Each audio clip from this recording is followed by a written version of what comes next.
Painted painless learning. ધોરણ 12 commerce, વિષય અર્થશાસ્ત્ર, ગુજરાતી માધ્યમ, ચેપ્ટર નંબર 5 ગરીબી, એના વિશે આપણે અભ્યાસ કરતા હતા કે જેમાં આપણે 5.5.7 રોજગારલક્ષી કાર્યક્રમ પહોંચ્યા. સૌથી પહેલા તો ચેપ્ટરમાં આપણે શું જોયું તો કે ભાઈ ગરીબી કોને કહેવાય? ગરીબી એટલે શું? તો કે અભાવની સ્થિતિ. કોનો અભાવ હોય છે? જીવન જરૂરિયાતની 5 જે પાયાની વસ્તુ છે એનો અભાવ. પછી આપણે ગરીબીના 2 પ્રકાર જોયા, એક જૂનો અભિગમ અને એક નવો અભિગમ. જૂનો આવક અભિગમ અને નવો આધુનિક અભિગમ, કે જ્યાં પહેલાના સમયમાં ગરીબી માત્ર આવકના આધારે નક્કી થતી હતી, હવે આવકની સાથે સાથે જીવનની ગુણવત્તા, આરોગ્ય અને શિક્ષણના આધારે પણ ગરીબી નક્કી થાય છે. ગરીબીના 2 સ્વરૂપ જોયા, નિરપેક્ષ ગરીબી અને સાપેક્ષ ગરીબી. નિરપેક્ષ ગરીબી એટલે શું? તો કે જ્યાં ગરીબીનું માપન ગરીબી રેખાથી થતું હોય. અને સાપેક્ષ ગરીબી એટલે શું? તો કે ગરીબીનું માપન આવકની અસમાનતાના આધારે બનાવવામાં આવેલ જૂથો દ્વારા જ્યાં જે છે ગરીબી મપાતી હોય તે. પછી ગરીબીના આપણે નિર્દેશકો જોયા, ટકાવારી પ્રમાણે કયા દેશમાં કેટલી ગરીબી છે તેનો આપણે ખ્યાલ મેળવો. અને હવે આપણે જે છે ગરીબીના કારણો પૂરા કર્યા પછી ગરીબી ઘટાડવા માટેના ઉપાયો, એમાં રોજગારલક્ષી કાર્યક્રમમાં આવ્યા. તો જો વ્યક્તિ ગરીબ ક્યારે હશે? જ્યારે વ્યક્તિ પાસે નોકરી ધંધો કે રોજગારી, છેલ્લે બેટા નોકરી ધંધો કે રોજગારી વ્યક્તિ પાસે નહીં હોય તો વ્યક્તિ કેવો હશે? ગરીબ હશે. જો આપણે ગરીબીને સીધી જ રીતે નાબૂદ કરી દેવી હોય તો જે વ્યક્તિ પાસે નોકરી ધંધો કે કામ નથી એને આપણે શું આપવું પડશે? રોજગારી આપવી પડશે. જો વ્યક્તિને રોજગારી આપી દેવામાં આવે તો વ્યક્તિ કામ કરતો થઈ જાય. વ્યક્તિ કામ કરતો થઈ જાય તો સ્વાભાવિક છે એની આવકમાં શું થશે? વધારો થવા માંડશે અને પરિણામે વ્યક્તિ કેવો થઈ જશે? ગરીબીથી દૂર રહેશે. રોજગારી સર્જન અને ગરીબી નિવારણ એકબીજા સાથે સંબંધિત છે. ગરીબી નિવારણ માટે અમુક પ્રકારના અહીંયા કાર્યક્રમો કીધેલા છે. પેલું સ્વરોજગારી માટેનો કાર્યક્રમ. જો હાલની તારીખે પણ સરકાર make in India, made in India product launch કરે છે. એ અંતર્ગત શું કરવા માંગે છે? તો કે make in India, made in India દ્વારા સરકાર શું કરવા માંગે છે? તો કે ભાઈ ભારતીય ઉદ્યોગો જે છે એને પ્રોત્સાહન આપવા માંગે છે. શા માટે સરકાર ભારતીય ઉદ્યોગોને પ્રોત્સાહન આપવા માંગે છે? તો કે જેટલા વધુ લોકો ભારતીય પેદાશ ખરીદશે એટલો લાભ કોને થશે? ભારતીય ઉદ્યોગ ધંધાને થશે. ભારતીય ઉદ્યોગ ધંધાને લાભ થશે. ચાલો આગળ વધીએ. સ્વરોજગારી માટેના કાર્યક્રમો, કે સરકાર કેવા પ્રયત્ન કરે છે કે તો કે ભાઈ લોકોને વધુમાં વધુ સ્વરોજગારી મળે, લોકો રોજગારી માટે બીજા ઉપર આધાર ન રાખવો પડે અને લોકો શું કરે? જાતે જ તે પોતાની રોજગારીનું સર્જન કરે. એનાથી શું થાય? તો કે 2 પ્રકારના લાભ થાય. એક, દેશમાં ઉત્પાદન વધે. બીજું શું થાય? તો કે જે વ્યક્તિ પહેલા કોઈક અન્ય વ્યક્તિ પાસે રોજગારી માંગતો હતો એ પોતાની રોજગારીનું તો સર્જન કરશે જ, તે સાથે સાથે બીજા વ્યક્તિ માટે પણ શું કરશે? રોજગારી બનાવશે. એટલા માટે સરકાર જે છે ઉદ્યોગ ધંધાને શું કરે? પ્રોત્સાહન આપે છે. છઠ્ઠી યોજનામાં ગ્રામીણ ગરીબી માટે વિવિધ એજન્સીઓ દ્વારા ઘણા કાર્યક્રમો ચલાવવામાં આવતા. તે બધા કાર્યક્રમોને સંકલિત કરીને 2 ઓક્ટોબર 1980 થી સંકલિત ગ્રામ વિકાસ કાર્યક્રમ એટલે કે IRDP, integrated rural development programme, IRDP એટલે કે સંકલિત ગ્રામ વિકાસ કાર્યક્રમ. તમને 1 માર્કના MCQમાં પૂછાય કે સંકલિત ગ્રામ વિકાસ કાર્યક્રમની શરૂઆત કઈ તારીખથી થઈ? કઈ તારીખથી થઈ? 2 ઓક્ટોબર 1980 થી IRDP, integrated rural development programme, IRDP શરૂ કરવામાં આવ્યું. IRDP ના મૂળ ઉદ્દેશ ગરીબ પરિવારોને સ્વરોજગારીના પ્રોત્સાહન. સ્વરોજગારી એટલે શું? તો કે ગ્રામીણ ગરીબ કે અન્ય કોઈ પણ ગરીબ લોકોને કોઈ એવી કળા કે કોઈ એવી આવડત વિકસાવવામાં આવે કે જેથી ગરીબ લોકો શું કરે? તો કે જાતે જ તે રોજગારી ઉત્પન્ન કરતા થાય. એવો પ્રયાસ અહીંયા કરવામાં આવેલો છે જેથી ગરીબી રેખાથી દૂર થઈને આવક પ્રાપ્ત કરે. આ કાર્યક્રમ ખાસ લક્ષ્યાંકિત જૂથો ઉપર ધ્યાન કેન્દ્રિત કરવામાં આવ્યું હતું. તેમાં નાના તેમજ સીમાંત ખેડૂતો, ખેત મજૂરો તેમજ ગામડાના કારીગરોનો સમાવેશ થાય છે. આ કાર્યક્રમ મોટે ભાગે કોના માટે હતો?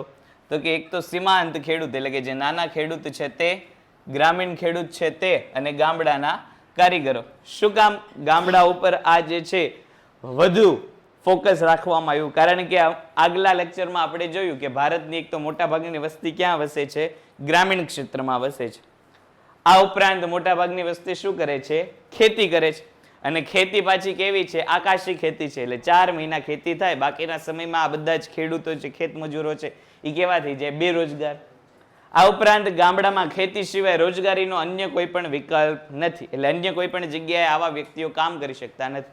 તો અન્ય કોઈ પણ જગ્યાએ કામ કરવાને બદલે આ બધાએ શું કરવાનું? જાતે જ તે રોજગારી મેળવવાની. એટલા માટે મોટે ભાગે કોના ઉપર અહીંયા જે છે ભાર મૂકવામાં આવ્યો? તો કે ખેડૂતો ઉપર. આ રીતે IRDP કાર્યક્રમ ગરીબી વિરોધી કાર્યક્રમના રૂપમાં જોવા મળ્યો. ગરીબીનો વિરોધ કરવા માંડ્યો. અહીંયા આપણને અમુક કાર્યક્રમો જે ચાલે છે કીધેલું. સૌથી પહેલા સંકલિત ગ્રામ વિકાસ, પછી સ્વરોજગારી માટે ગ્રામીણ યુવાનોને તાલીમ.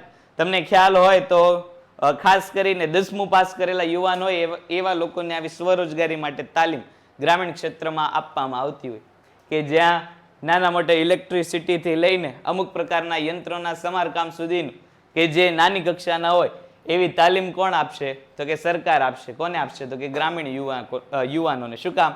તો કે જો ગામડામાં આવી કોઈ પણ રોજગારી ઉત્પન્ન થાય તો એમને રોજગારીનો લાભ મળે. પછી ગ્રામ્ય વિસ્તારમાં સ્ત્રી અને બાળકોના વિકાસ માટેનો કાર્યક્રમ.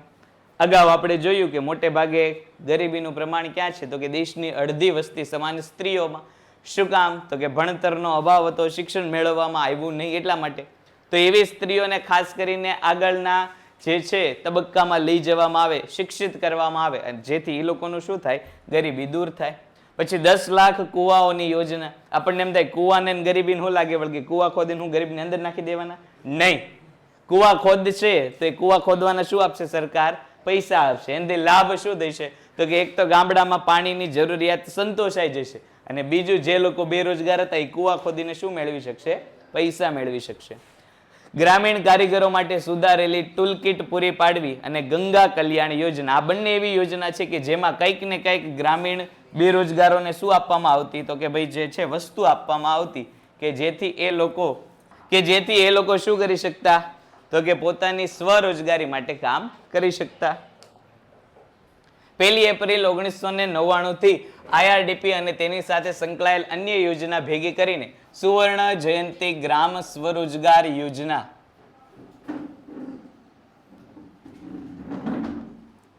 નામ આપવામાં આવ્યું. સૌથી પહેલા તો જુઓ, જે અલગ અલગ યોજના હતી એ ભેગી કરીને કઈ યોજના બનાવી? IRDP. ક્યારે? 2 ઓક્ટોબર 1980. એ જ સમયે IRDP ની સાથે જે બીજી યોજનાઓ ચાલતી હતી, એટલે કે આ બધી જ યોજના એ ભેગી કરીને કઈ નવી યોજના લાવ્યા?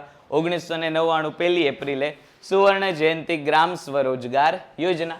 આ યોજના ગામડાના ટચુકડા ઉદ્યોગોના વિકાસની સાથે સ્વસહાયક જૂથોને માળખાકીય મદદ, ટેકનોલોજી, ધિરાણ, ઉત્પાદન, વસ્તુ બજાર માટેની સુવિધા ગ્રામીણ ગરીબોને પૂરી પાડતા. કે આ યોજનાનો મુખ્ય ઉદ્દેશ શું હતો? તો કે ગામડાના જે નાના વર્ગના કે નાના પાયાના જે ઉદ્યોગો હોય એને શું કરવામાં આવતું? તો કે સ્વસહાય જૂથ. એટલે કે ઉદ્યોગ કઈ રીતે ચલાવાય, કેવી વસ્તુનું ઉત્પાદન કરાય, કેવી રીતે ઓછા ખર્ચે વધુ વસ્તુનું ઉત્પાદન થઈ શકે, એવા વ્યક્તિ હોય તે આપવામાં આવતા. આ ઉપરાંત માળખાકીય મદદ આપવામાં આવતી કે વસ્તુ કે સેવાના કાચો માલ તમારા જે છે ઉત્પાદનના સ્થળ સુધી પહોંચે ને ઉત્પાદિત થયેલો માલ બજાર સુધી પહોંચી શકે એ માટે રોડ, રસ્તા, વીજળી, પાણી એવી બધી સુવિધાઓ આપવામાં આવતી. ટેકનોલોજી અને ધિરાણ કે ઉત્પાદન માટે યંત્રોની જરૂરિયાત હોય કે અન્ય કોઈ ટેકનોલોજીની જરૂરિયાત હોય તો સરકાર એમાં મદદ કરતી. આ ઉપરાંત ધિરાણ આપતી. તમારે પૈસાની જરૂર હોય તો ટચુકડા ઉદ્યોગો તમે MSME એવું. પેન્ટેડ એપ્લિકેશન ધોરણ 6 થી 12ના વિદ્યાર્થીઓ માટે અપડેટ થઈ ચૂકી છે. આ એપ્લિકેશનમાં શું છે? બધા જ વિષયના વિડીયોઝ છે. ગુજરાતની બેસ્ટ ફેકલ્ટી દ્વારા લાઈવ લેક્ચર્સ છે. IMP પ્રશ્ન છે, ટેસ્ટ સિરીઝ છે, અને ગુજરાતના તમામ વિદ્યાર્થીઓ સાથે તમે તમારી કમ્પેરિઝન કરી શકો છો. ગેમિફિકેશન છે અને બીજું ઘણું બધું. તો તમે એપ્લિકેશન ડાઉનલોડ ન કરી હોય તો ડિસ્ક્રિપ્શનમાં લિંક આપી છે. હમણાં જ પ્લે સ્ટોર ઉપર જાઓ અને એપ્લિકેશન ડાઉનલોડ કરો. ઘરે બેઠીને સરસ મજાનું ગુજરાતની જોરદાર ફેકલ્ટી સાથે ભણો, સારા માર્ક્સે પાસ થાઓ. નામ સાંભળેલું હોય છે. જ્યારે બજેટ આવે, મોટે ભાગે ફેબ્રુઆરી મહિનાના અંત સુધીમાં ભારતનું બજેટ આવી જતું હોય. એમાં ખાસ તમે હવે ફેબ્રુઆરી મહિનો આવે એટલે વાંચજો કે સરકાર MSME ઉદ્યોગ, MSME એટલે શું, તો કે મીડિયમ એન્ડ સ્મોલ બિઝનેસ, નાના અને જે છે મીડિયમ એટલે કે મધ્યમ કક્ષાના ઉદ્યોગ, એના માટે સરકાર શું કરે તો કે ખાસ સ્કીમ લોન્ચ કરે. એ લોકોને ધિરાણ કેવું મળે તો કે સસ્તા પ્રમાણમાં મળે. શું કામ, તો કે આપણે કાલે એવી વાત કરી હતી કે નાના અને મધ્યમ કદના ઉદ્યોગો છે એ કઈ રીતે રોજગારી કરતા હોય, શ્રમ પ્રધાન ઉત્પાદન પદ્ધતિ અપનાવતા હોય, એટલે ત્યાં રોજગારી કેવી જોવા મળે, વધારે. અને આવા ઉદ્યોગોનો વિકાસ થાય એ જોવાનું કામ કોનું છે, સરકાર. વેતન રોજગારી કાર્યક્રમ, જો આ વેતન રોજગાર કાર્યક્રમ તમને સ્વતંત્ર રીતે 2 થી 3 માર્કમાં પૂછાઈ શકે છે કે વેતન રોજગાર કાર્યક્રમ વિશે વિસ્તારથી માહિતી આપો, એવું તમને જે છે 2 કે 3 માર્કમાં પૂછાય. તેમાં શું લખશું આપણે, આ કાર્યક્રમ ગરીબી નાબૂદી માટેની એક વ્યૂહરચનાનો એક ભાગ છે જે બહુઆયામી ઉદ્દેશ ધરાવે છે. ઉદ્દેશ કેવો છે, બહુઆયામી. બહુઆયામી એટલે શું, તો કે 1 થી વધુ એના ઉદ્દેશ છે. વેતન રોજગારીથી ગરીબી એ ઘટાડવાની છે, બેરોજગારી એ ઘટાડવાની છે, જે અશિક્ષિત વ્યક્તિઓ છે એને શિક્ષણની સુવિધા મળે એવા લાભ આપવાના છે. એટલે આ કેવી પ્રક્રિયા છે બેટા, બહુઆયામી પ્રક્રિયા છે. વેતન રોજગારી માટે કાર્યક્રમોનું લક્ષ્યાંક તેવા ગરીબો હતા કે જેમની પાસે તેમના ભૌતિક શ્રમ સિવાય એટલે કે મજૂરી કામ કરી શકતા હોય અને એની સિવાય બીજું કાંઈ કામ ન કરી શકતા હોય એવા વ્યક્તિ માટે આ જે છે સ્કીમ લોન્ચ કરવામાં આવી હતી. કોઈ સાધન ન હતું. આ કાર્યક્રમ ફક્ત ખેતી સિવાયના મોસમમાં સ્વરોજગારી પૂરી નથી પાડતું, પરંતુ પૂર, દુષ્કાળ, અછત અને અન્ય કુદરતી આફતો દરમિયાન રોજગારી પૂરી પાડે છે. એટલે જ્યારે જે વ્યક્તિ ભૌતિક શ્રમ એટલે કે મજૂરી ન કરતો હોય એ વ્યક્તિને અન્ય સમયમાં, ખેતી સિવાયના સમયમાં ક્યાંથી રોજગારી આપવાની, તો કે જો કોઈ જગ્યાએ પૂર હોય, દુષ્કાળની પરિસ્થિતિ હોય કે જ્યાં યુદ્ધની કેવી પરિસ્થિતિ હોય ત્યાં એવા લોકોને શું કરવામાં, તો કે મદદ કરવામાં, આવા લોકોને જે છે લઈ જવામાં આવે, બદલામાં એને શું આપવામાં આવે, પૈસા આપવામાં આવે. પૂરની પરિસ્થિતિ હોય ત્યાં ઘણીવાર એવું બને કે સરકારના કર્મચારીઓ ઓછા પડતા હોય, તો સરકાર ક્યાંથી લેતા આવે આવા કર્મચારી, તો કે ભાઈ જે બેરોજગાર વ્યક્તિ હોય એને એમ કે ભાઈ ચાલો આપણે જે છે પરિસ્થિતિ કંટ્રોલ કરવા જવાનું છે, પૂરની પરિસ્થિતિ છે, લોકોને બચાવવાના છે, તો એ બચાવવા જાય એના બદલામાં એને શું મળે, પૈસા મળે. તો આવું એનો ઉદ્દેશ હતો. આ કાર્યક્રમ હેઠળ ગામડામાં માળખાકીય સેવાઓનો વિકાસ કરવામાં આવ્યો તેમજ શ્રમિકોને યોગ્ય વેતન પ્રાપ્ત થાય તેવા પ્રયાસો કરવામાં આવ્યા. જો દરેક દેશ શું કરે તો કે પોતાના એક વેતનનો લક્ષ્યાંક નક્કી કરે. દરેક દેશમાં મિનિમમ વેજીસ, ઓછામાં ઓછો પગારનો દર નક્કી થયેલો હોય.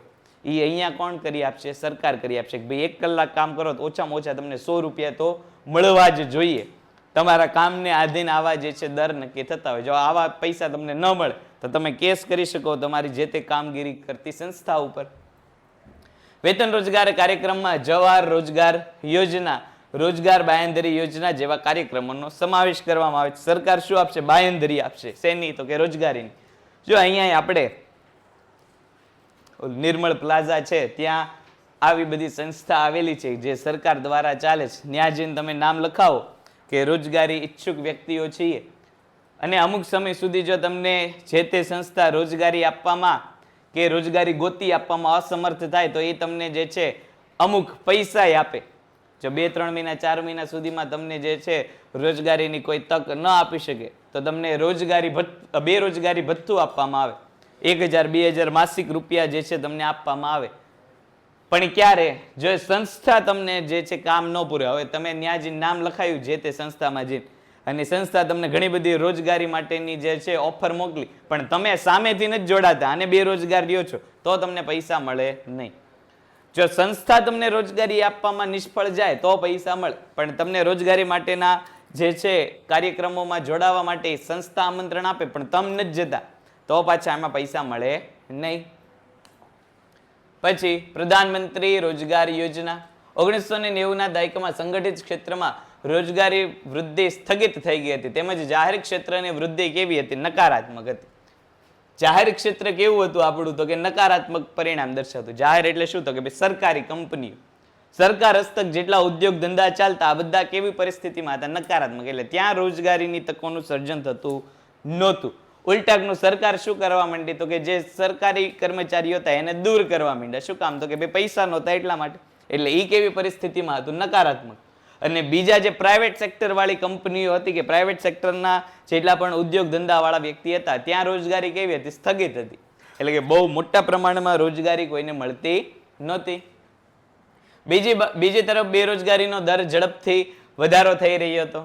કે રોજગારી સ્થગિત હતી, પણ સામે પક્ષે વસ્તીમાં તો એમાં તો કઈ સ્થગિતતા આવે નહીં. એટલે કે રોજગારી ઉભી રહી ગઈ, સામે વસ્તી કેવી થવા માંડી, વધવા માંડી, એટલે બેરોજગારીનો દર કેવો થઈ ગયો, ઊંચો થઈ ગયો.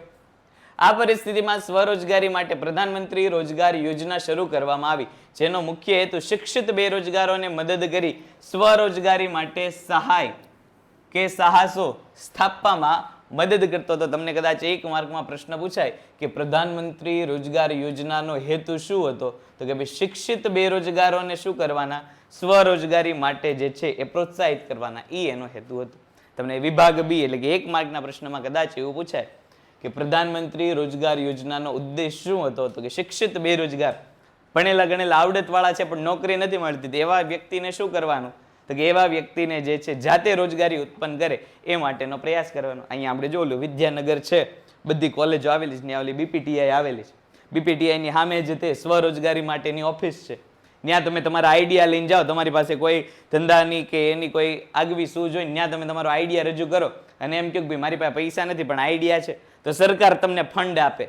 કેમ ઓલું શાર્ક ટેન્ક ઇન્ડિયા તમે જોતા હો, તો શાર્ક ટેન્ક ઇન્ડિયામાં કેમ શાર્કની સામે તમારે આઈડિયા રજૂ કરવાનો, શાર્ક પર ત્યાં તમને સરકાર પૈસા આપે, પણ તમારા કંઈક આઈડિયામાં પાછો યુનિક હોવું જોઈએ તો તમને સામેથી પૈસા મળે. નહીં તો શાર્ક ટેન્કમાં તમે જોવો ને ઘણા તો કેવા ઓલો આવે, ઓલું હમણાં જ હું કાલ પરમથી જ ઓલું યુટ્યુબમાં એક જોતો હતો, ઓલું કંઈક ગ્લાસને ઓલું કવર ચડાવવા વાળું આવ્યો હતો, ઓલું ગ્લાસનું ઓલું પછી કે પાણી પીવાનું, હા શીપલા વાળો. તો એવા કઈ પાછા આઈડિયામાં તમને પૈસા ન મળે, પણ તમારી પાસે એવું છે કે રોજગારી તમે મેળવી શકો એવી પ્રવૃત્તિમાં છો. જો આજે જ તે તમે ઓલું સોશિયલ મીડિયા ઉપર ભાવનગરના કલેક્ટરનો વિડીયો જોયો હશે, 18 વર્ષથી ઓછી ઉંમરના હોય, 18 વર્ષથી ઓછી ઉંમરના હોય કે લાયસન્સ વગરના હોય એવા કોઈ પણ વ્યક્તિ પકડાશે, 18 વર્ષથી ઓછી ઉંમરના હોય કે લાયસન્સ વગરના વ્યક્તિ હોય તો એની માટે સરકારે હવે આકરા પગલાં લીધે છે. તમને ખ્યાલ હશે હજી 4-5 દિવસ પહેલા ઓલો કાળિયા બીડનો બનાવ, ક્રેટા વાળાએ જે છે 2-3 જણાને મૃત્યુ અપાવી દીધું. તો એવી પરિસ્થિતિને હવે અટકાડવા માટે ખાસ ભાવનગરમાં હવે તમે જો જેટલા ખૂણા છે, જેટલા સર્કલ છે, બધી જગ્યાએ પોલીસ વાળા જોવા મળશે. એટલે ચાલો અહીંયા ધ્યાન, એટલે જો મહેરબાની કરીને કોઈ વગર લાયસન્સ વાળા એક પણ ગાડી લઈને હમણાં ન ચાલતા, નહીતર પાછા જે છે પોલીસના મેમામાં આવી જશો ખોટા, બધા અત્યારે આવે છે. ચાલો અહીંયા ધ્યાન આપો. તો સ્વરોજગારી માટેની યોજના, અહીંયા હવે આગળ વધીએ. નારેગા યોજના, રાષ્ટ્રીય ગ્રામીણ રોજગાર બાંયધરી કાનૂન. વર્ષ 2005માં રાષ્ટ્રીય ગ્રામીણ રોજગાર બાંયધરી કાનૂન જે છે મંજૂરી આપવામાં આવી, જેનો હેતુ શું હતો, તો કે ભાઈ સાર્વજનિક નિર્માણ કાર્યક્રમો હેઠળ સંપત્તિઓ ઊભી કરવી, સંપત્તિઓ ઊભી કરી દર વર્ષે ગ્રામીણ શહેરી ગરીબો તેમજ નીચલા મધ્યમ વર્ગના કુટુંબના ઓછામાં ઓછા એક વ્યક્તિને કેટલા દિવસની, તો કે ઓછામાં ઓછા 100 દિવસની રોજગારી પૂરી પાડવાનો હતો. સૌથી પહેલા તો નારેગા ક્યારે આવી, તો કે 2005માં. કોની માટે આવી, તો કે ભાઈ જે ગરીબ વ્યક્તિ હતા અથવા તો મધ્યમ વર્ગના વ્યક્તિ હતા એના કુટુંબમાંથી એક વ્યક્તિને ઓછામાં ઓછા કેટલા દિવસની રોજગારી મળે, તો કે 365 માંથી ઓછામાં ઓછા 100 દિવસની રોજગારી તો મળવી જ જોઈએ. કેવી રીતે રોજગારી આપવામાં આવતી, તો કે સાર્વજનિક નિર્માણ કાર્યક્રમો હેઠળ સંપત્તિઓ ઊભી કરવાની. એટલે કે સરકારને જાહેર માળખાકીય સુવિધાઓનો વિકાસ કરવો હોય તો એવી સુવિધાઓના વિકાસ કરવા, આવી વસ્તુ બનાવવા માટે કોને લઈ જવામાં આવતા, નારેગામાં નોંધાયેલા વ્યક્તિ. કોઈ જગ્યાએ ગટર લાઈનનું કામકાજ કરવું છે, રોડ રસ્તાનું કામ કરવું છે, કે સ્ટ્રીટ લાઇટને લગતું કામ કરવું છે, બાગ બગીચા બનાવવા છે, તો આ બધી જ જગ્યાએ કોને લઈ જવામાં આવતા, નારેગામાં નોંધાયેલા વ્યક્તિઓ. કે એક એ લોકોને રોજગારી મળે, બીજું તો કે સરકાર જે છે એ શહેરને એક સારી એવી વ્યવસ્થા આપી શકે.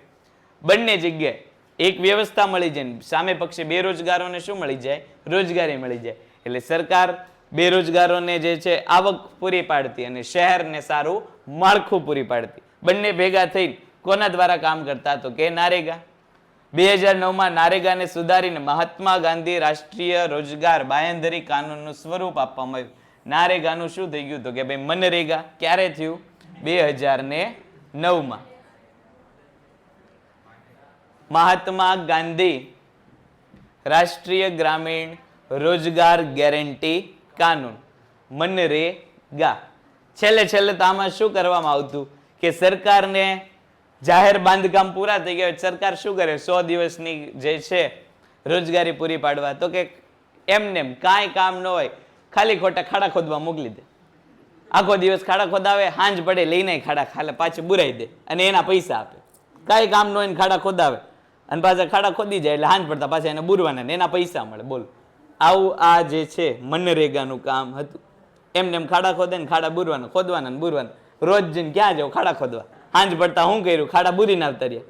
બદલામાં શું મળે? પૈસા મળે. લ્યો, આવું કામ એ કરાવતા. શું કામ? તો કે એમને પૈસા આપવા માંડે. એમને પૈસા આપવા માંડે તો લોકો આ શું થઈ જાય કે સરકાર પૈસા આપે છે ને કાંઈ કામ નથી કર્યું, એટલે સરકાર છેલ્લે આવું કામ કરાવે. પણ અંતે સરકારનો ઉદ્દેશ શું હતો? તો કે ભાઈ લોકોને રોજગારી મળે એનો. પછી આવાસ યોજનાઓ. ભારતમાં ગામડાઓમાં આજે પણ ખૂબ મોટા પ્રમાણમાં ગરીબી રેખા હેઠે જીવતા કુટુંબો અર્ધસ્થાયી કે કામ ચલાવ વસવાટ કરે છે, જેને આપણે ઝૂંપડા કહીએ છીએ. પેન્ટેડ એપ્લિકેશન ધોરણ 6 થી 12ના વિદ્યાર્થીઓ માટે અપડેટ થઈ ચૂકી છે. આ એપ્લિકેશનમાં શું છે? બધા જ વિષયના વિડીયોઝ છે. ગુજરાતની બેસ્ટ ફેકલ્ટી દ્વારા લાઈવ લેક્ચર્સ છે.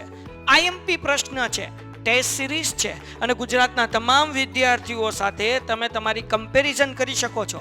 ગેમિફિકેશન છે અને બીજું ઘણું બધું. તો તમે એપ્લિકેશન ડાઉનલોડ ન કરી હોય તો ડિસ્ક્રિપ્શનમાં લિંક આપી છે. હમણાં જ પ્લે સ્ટોર ઉપર જાઓ અને એપ્લિકેશન ડાઉનલોડ કરો.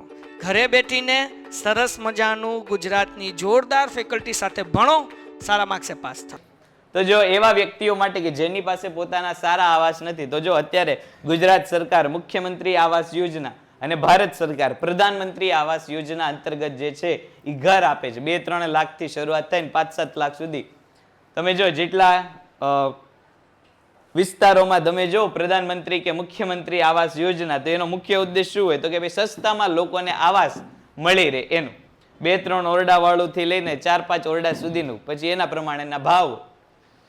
તો એનો ઉદ્દેશ શું છે કે જે વ્યક્તિઓ અર્ધસ્થાયી કે કામ ચલાવ ધોરણે રહે છે એવા વ્યક્તિને જે છે સારું આવાસ આપવાનું. પણ ભારત દેશની પ્રજા પાછી એવી સરકાર સુવિધા આપે ને એનો પાછો એ લોકો મિસયુઝ કરે. હમણાં થોડા દિવસ પહેલા તમે દિલ્હી કે ઉત્તર પ્રદેશનું કંઈકનું હતું, બહુ મને અત્યારે યાદ નથી, સરકારે ગરીબ વ્યક્તિને ઝૂંપડામાંથી બહાર કાઢીને બધાને સારા ફ્લેટ આવાસ યોજનામાં ઘર આપ્યા. એ લોકોએ શું કર્યું? તો કે એ લોકોએ પાછા બીજી જગ્યાએ ઝૂંપડા બાંધ્યા, જે ફ્લેટ મળ્યા એ ભાડે ચડાવી દીધા. આપણા દેશના ગરીબો આવા છે. સરકારે એ લોકોને સારા માટે ઝૂંપડામાંથી બહાર લાવીને ફ્લેટમાં લાવ્યા. એ લોકો બીજી જગ્યાએ ઝૂંપડામાં રહેવા માંડ્યા. આ જે ફ્લેટ મળ્યા એ ભાડે ચડાવી દીધા. તો આવી પરિસ્થિતિ. જો આ જે આવાસ યોજના છે, આવાસ યોજનામાં ઘર મળે ને એટલે સરકાર જે છે અમુક નીતિ નિયમ કરે કે અમુક સમય સુધી આવા ઘર તમે વેચી ન શકો, અમુક સમય સુધી દસ્તાવેજ એના ન થાય, તમે ભાડે ન આપી શકો. ભાડે આપો તો તમને કાયદાકીય કાનૂન.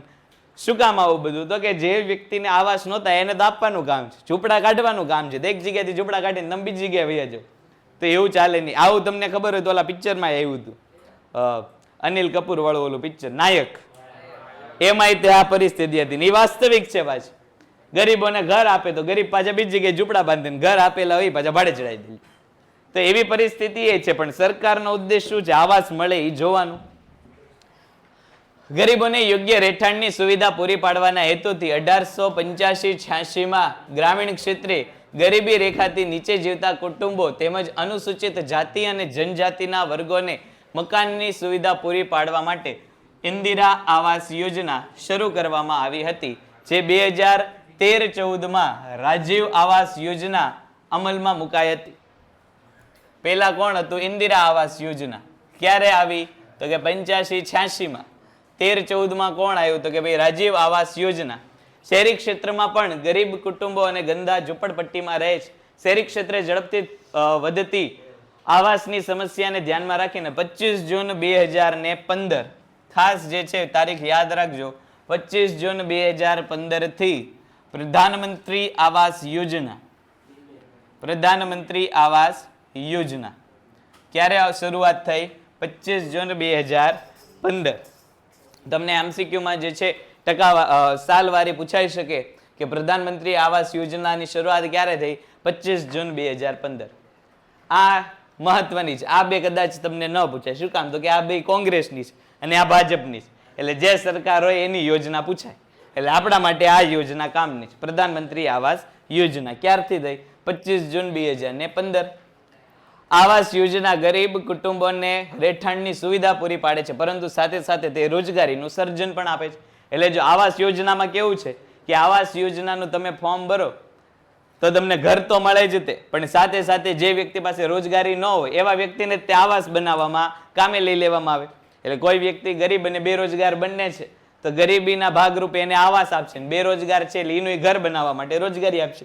એટલે એનું ઘર પોતે બનાવી નાખવાનું ને એમાં રહેવા માંડવાનું. એટલે જો પાછા પૈસા આપે સરકાર, ઘરે આપે, ઘર બનાવવા માટેની રોજગારી આપે ને આવકે આપે. ત્રણેય વસ્તુ ક્યાં આવી જાય? પ્રધાનમંત્રી આવાસ યોજનામાં. સામાજિક સલામતીની યોજના, આ રીતે તમને 2 અને 3 માર્ક માટે આઈએમપી છે. 2 અને 3 માર્કમાં તમને પૂછાય સામાજિક સલામતીની યોજના વિશે માહિતી આપો. વિભાગ સી અને ડી માં. ભારતીય ગરીબીને ઘટાડીને વ્યૂહરચનાનો એક ભાગ રૂપે વિવિધ સામાજિક સલામતીની યોજના શરૂ કરવામાં આવી. ખાસ કરીને અસંગઠિત ક્ષેત્ર. અસંગઠિત ક્ષેત્ર એટલે શું? તો કે કાલે કીધું હતું કે ભાઈ જે રોજનું લાવીને રોજ ખાતા હોય, રોજનું આવકનું ઉપાર્જન થાય, જે દિવસે કામ ન કરે એ દિવસે પૈસા ન મળે, એવી પરિસ્થિતિ એટલે કઈ? અસંગઠિત ક્ષેત્રની પરિસ્થિતિ. કામદારોને 9 મે 2015 થી અટલ પેન્શન યોજના, જો આ પૂછાય, આ રીતે કરંટ સરકારની યોજના છે અટલ પેન્શન યોજના. ક્યારે અમલમાં આવી? 9 મે 2015 અટલ પેન્શન યોજના અમલમાં આવી. અટલ પેન્શન યોજનાનો ઉદ્દેશ શું હતો? તો કે પેન્શન આપવાનું. કોને પેન્શન આપવાનું? અસંગઠિત ક્ષેત્ર સાથે સંકળાયેલા લોકોને. અટલ પેન્શનમાં જે છે તમે કામગીરી કરતા થાવ, મોટે ભાગે પેન્શન કોને મળે? સરકારી કર્મચારીને મળે, પ્રાઇવેટ વ્યક્તિને પેન્શન મળે નહીં. પણ જો તમે અટલ પેન્શનમાં તમારું નામ લખાવો અને અમુક વર્ષો સુધી નિશ્ચિત રકમ તમે જે છે એ હપ્તા તરીકે કપાવો, તો 60 વર્ષ પછી એ હપ્તા ના બદલામાં સરકાર તમને 1000, 2000, 3000 કે જે રીતનું કામગીરી ચાલતી હોય એટલા પૈસા દર મહિને સરકાર શું કરે? તમને આપે, પેન્શનના એક ભાગ રૂપે. તમે સરકારી કર્મચારી ન હોવા છતાં તમને શું મળે? પેન્શન મળે. કોના અંતર્ગત? અટલ પેન્શન. ક્યારે આવ્યું? 9 મે 2015. આ સાથે પ્રધાનમંત્રી સુરક્ષા યોજના, બીજી યોજના, પ્રધાનમંત્રી સુરક્ષા યોજના હેઠળ 18 થી 70 વર્ષની ઉંમરના વ્યક્તિને ₹12 નજીવા પ્રીમિયમે 2 લાખનો, 12 રૂપિયાના પ્રીમિયમથી કેટલા? તો કે 2 લાખનો અકસ્માત વીમો અને 330 રૂપિયામાં 330 પ્રીમિયમથી ₹2 લાખનો જીવન વીમો આપતી જીવન જ્યોતિ વીમા યોજના. પ્રધાનમંત્રી સુરક્ષા યોજના અંતર્ગત કઈ યોજના? તો કે જીવન જ્યોતિ વીમા યોજના શરૂ કરવામાં આવી. ખેતી ક્ષેત્રે ખેડૂતોને પાક નિષ્ફળતા જાય તો એની સામે રક્ષણ આપવા માટે પ્રધાનમંત્રી ફસલ બીમા યોજના. જો 3 પ્રકારની યોજના અહીંયા આવી. એક કઈ? અટલ પેન્શન યોજના. બીજી કઈ? તો કે પ્રધાનમંત્રી સુરક્ષા યોજના અંતર્ગત જીવન જ્યોતિ વીમા યોજના. અને ત્રીજી પ્રધાનમંત્રી ફસલ વીમા યોજના.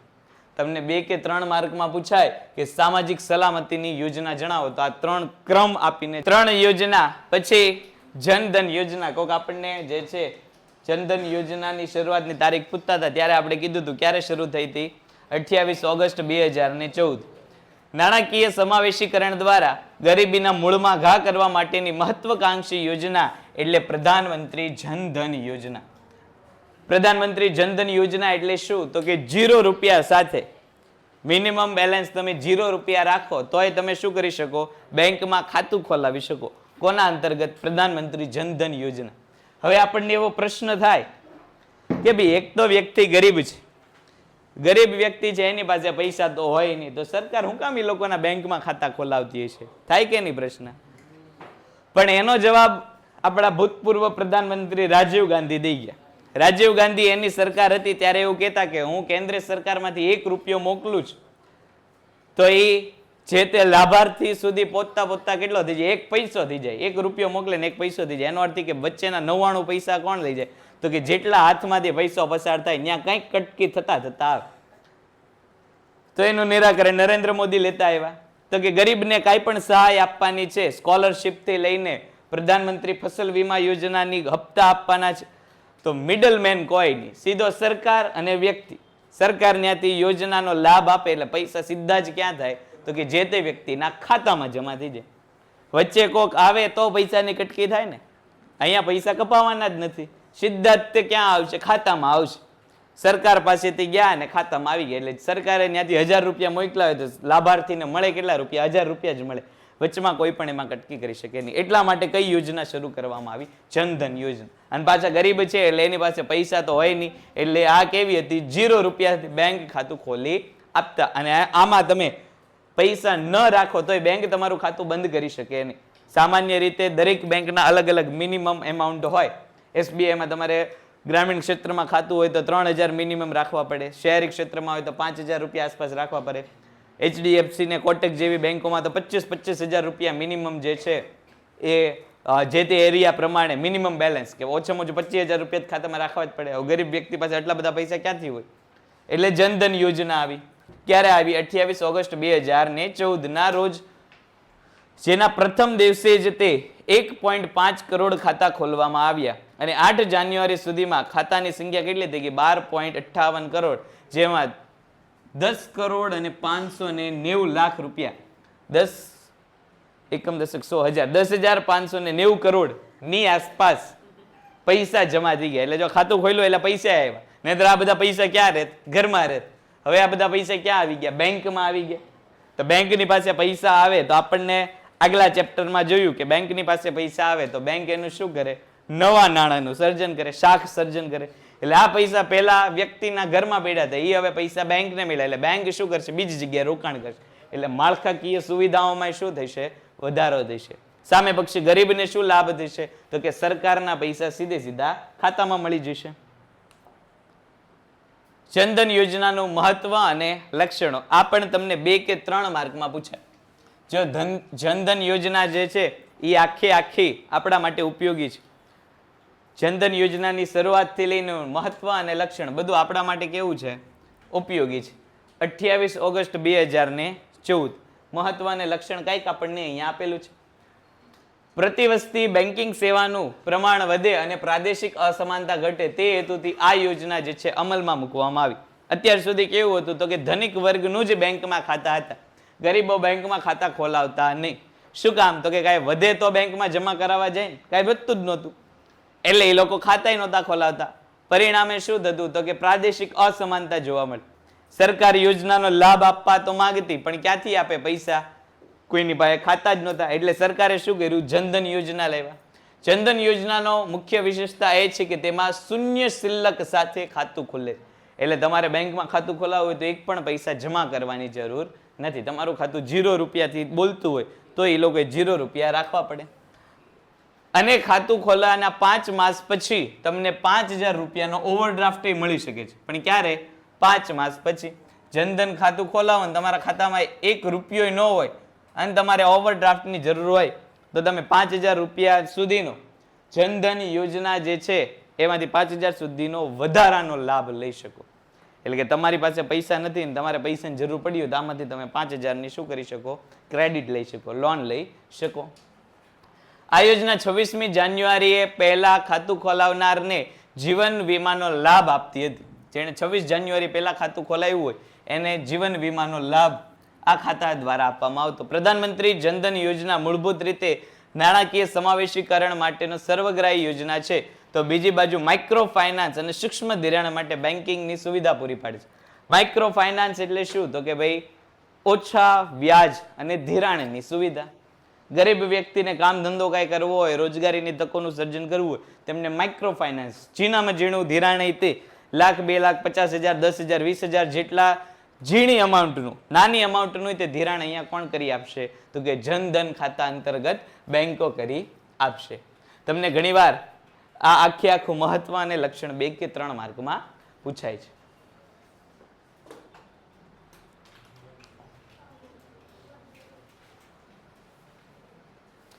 પ્રધાનમંત્રી ફસલ બીમા યોજના એટલે એવી યોજના કે જેમાં ઘણીવાર કુદરતી પરિબળને કારણે પાકને શું થાય તો કે ભાઈ નુકસાન થાય. દાખલા તરીકે વધુ વરસાદ પડી ગયો, ઓછો વરસાદ પડ્યો, શિયાળાની ઋતુમાં કમોસમી કે ઉનાળામાં કમોસમી વરસાદ આવ્યો તો શું થાય તો કે પાકને નુકસાન થાય. તો આવું પાક નુકસાન વાળો પાક સ્વાભાવિક છે કે ગ્રામીણ ખેડૂતો વેચી શકવાના નહીં. હવે વેચી શકવાના નહીં એટલે એમને આવક મળવાની નહીં, પણ પાક જે છે એનું ઉત્પાદન કરવા એ લોકોએ કંઈક ખર્ચ કરેલો હોય છે. તો આ ખર્ચ કોણ વળતર પૂરું કરી આપશે? સરકાર કરી આપશે. એ માટેની આ યોજના છે પ્રધાનમંત્રી ફસલ વીમા યોજના. ચલો આ સાથે આપણું જે છે ચેપ્ટર નંબર 5 એટલે કે ગરીબી અહીંયા પૂરું થાય છે. અહીંયા સુધીમાં કોઈને કઈ પ્રશ્ન હોય તો પૂછી શકો છો. અહીંયા સુધીમાં કોઈને કઈ જે છે પ્રશ્ન હોય તો બોલો. અહીંયા સુધીમાં કોઈને કઈ પ્રશ્ન ખરા? ઓનલાઈન માંથી અહીંયા સુધી સમજાઈ ગયું હોય તો ફટાફટ ડન એવું ટાઈપ કરી લ્યો. ઓકે ડન છે. ચાલો ફટાફટ સમજાઈ જાય તો ડન. પ્રશ્ન હોય તો પૂછો. ચાલો અહીંયા બેઠેલા માંથી કોઈને કઈ પ્રશ્ન ખરા? ગરીબી આગળ પાછળનું તો બર સાપેક્ષ નિરપેક્ષ પણ ગરીબી. જો ગરીબીના સ્વરૂપમાં બે પ્રકારની ગરીબી આપણે જોઈ. એક કઈ જોઈ તો કે નિરપેક્ષ ગરીબી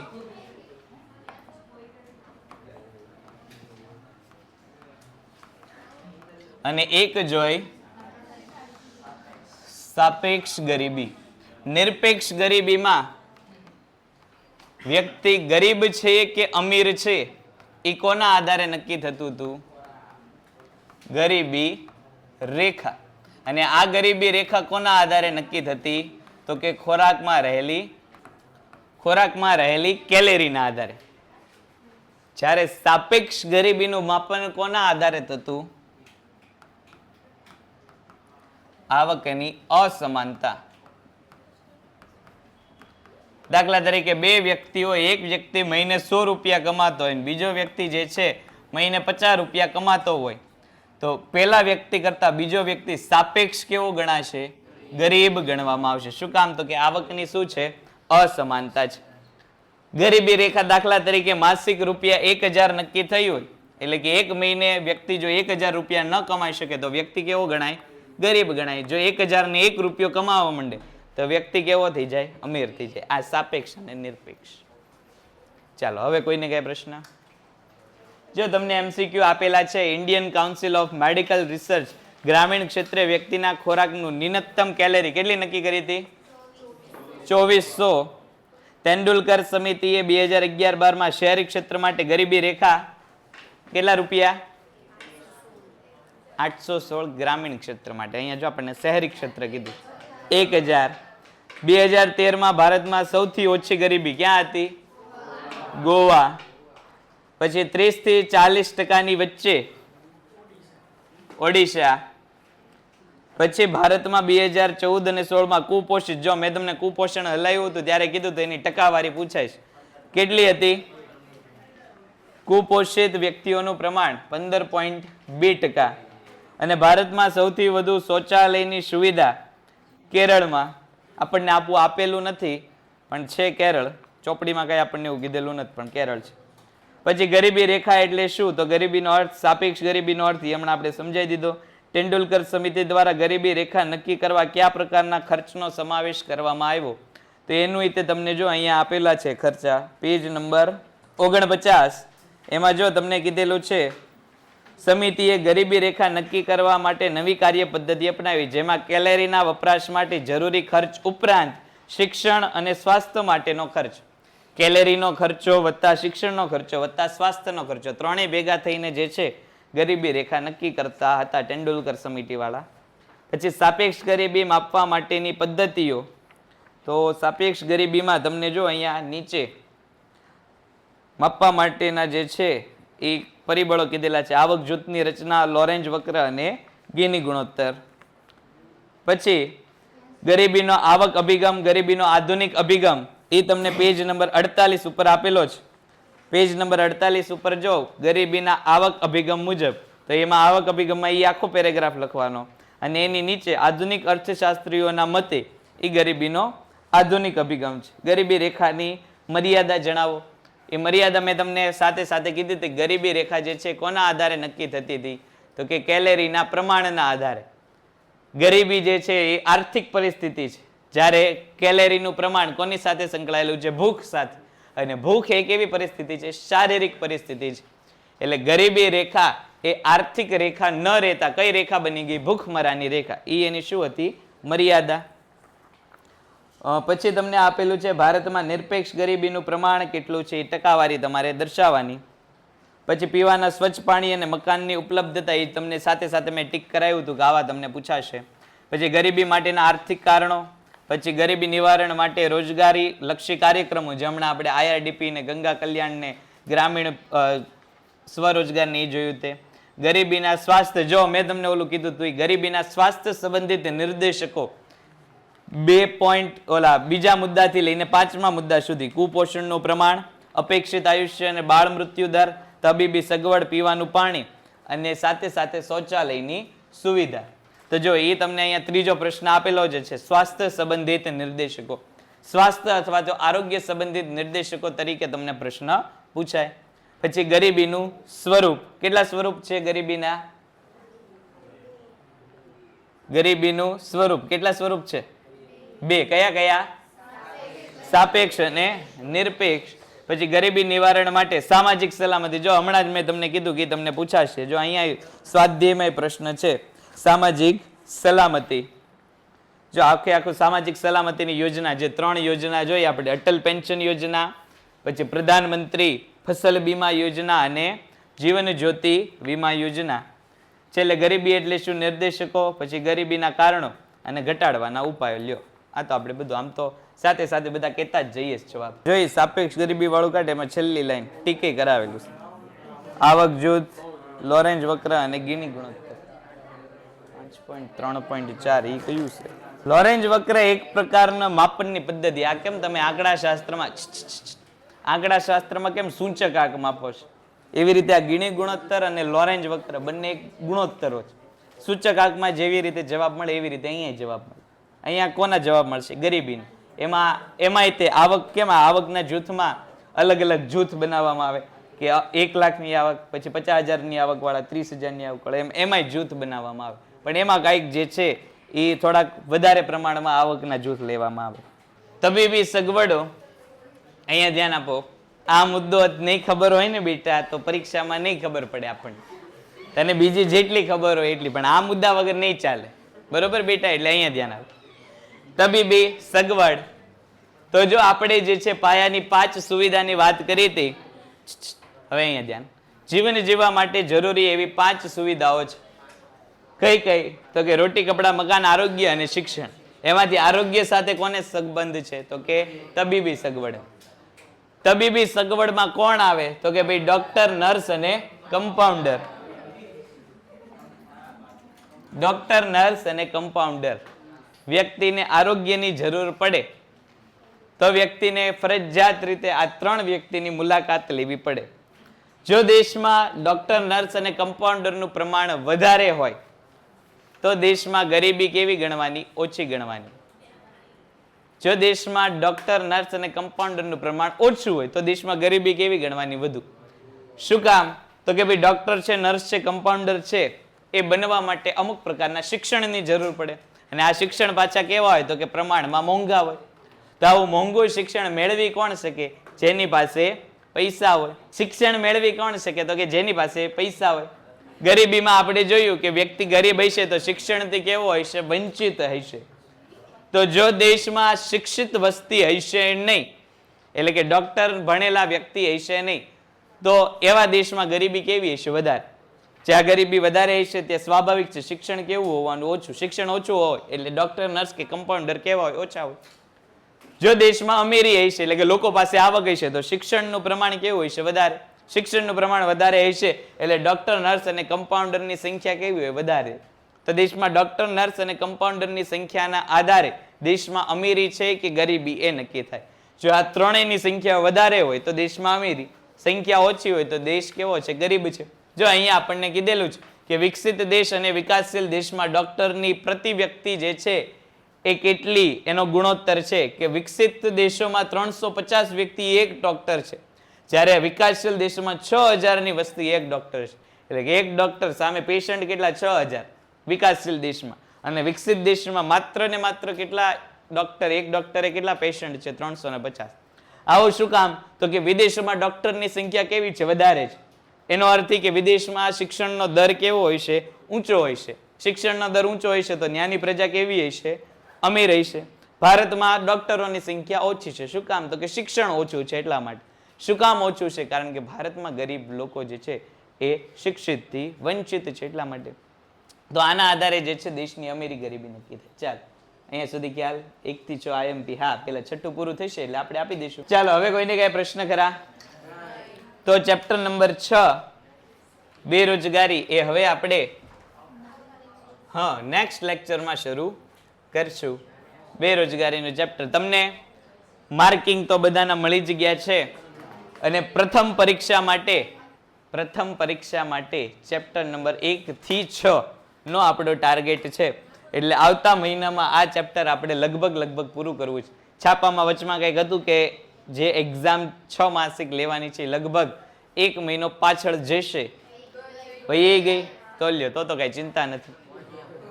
ચાલો અહીંયા સુધીમાં હવે કઈ પ્રશ્ન હશે નહીં.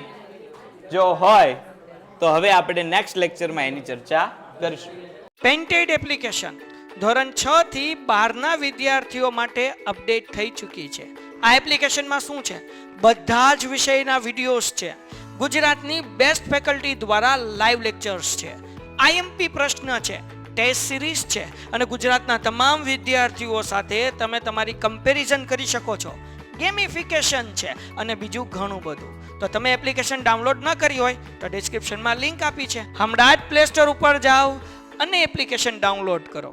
ઘરે બેઠીને સરસ મજાનું ગુજરાતની જોરદાર ફેકલ્ટી સાથે ભણો, સારા માર્ક્સે પાસ થાઓ.